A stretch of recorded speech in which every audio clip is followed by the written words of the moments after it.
Halo pemirsa, selamat datang di video Indopaleo hari ini. Saya Sunardi. Saya Katamso. Pemilihan umum Indonesia telah diadakan secara megah pada tanggal 14 Februari 2024. Mari kita sekarang membicarakan Gibran sukses menggait suara generasi muda. Prabowo terpilih dengan suara terbanyak.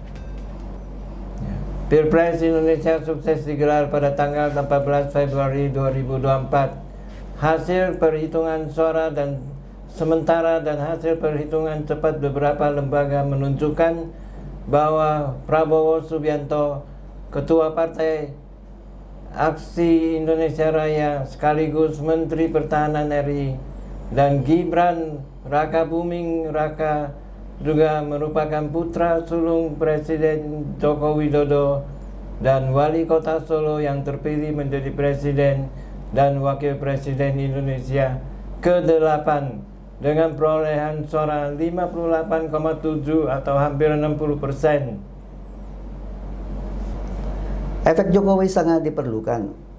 Prabowo pernah berjanji kepada Jokowi bahwa jika terpilih menjadi presiden, ia akan mewarisi cita-cita politik Presiden Jokowi, termasuk personal yang diperkerjakan dengan rencana pemindahan ibu kota yang belum selesai Jokowi, sehingga dia bisa mendapatkan kepercayaan dan dukungan dari Jokowi.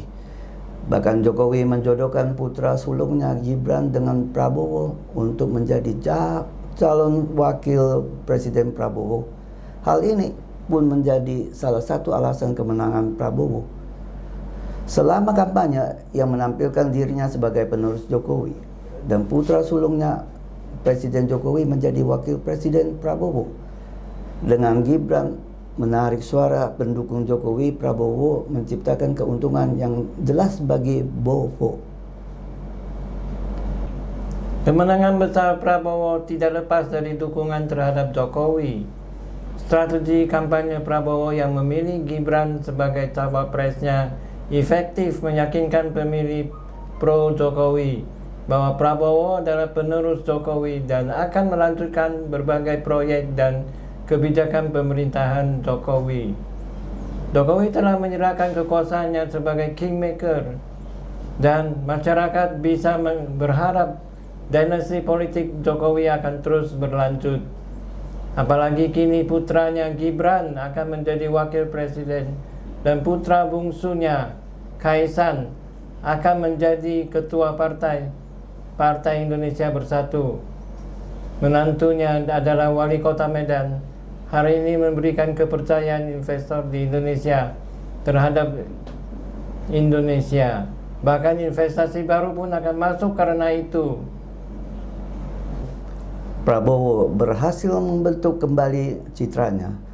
Selain faktor Jokowi, Prabowo adalah Ketua Umum Partai Aksi Indonesia Raya dan bisa mengambil keputusan sendiri.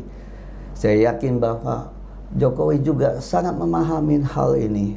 Ia sendiri tidak merasa risih dengan menjadi Ketua Umum Partai saat menjadi Presiden dan sering diintervensi oleh sang Ketua Umum.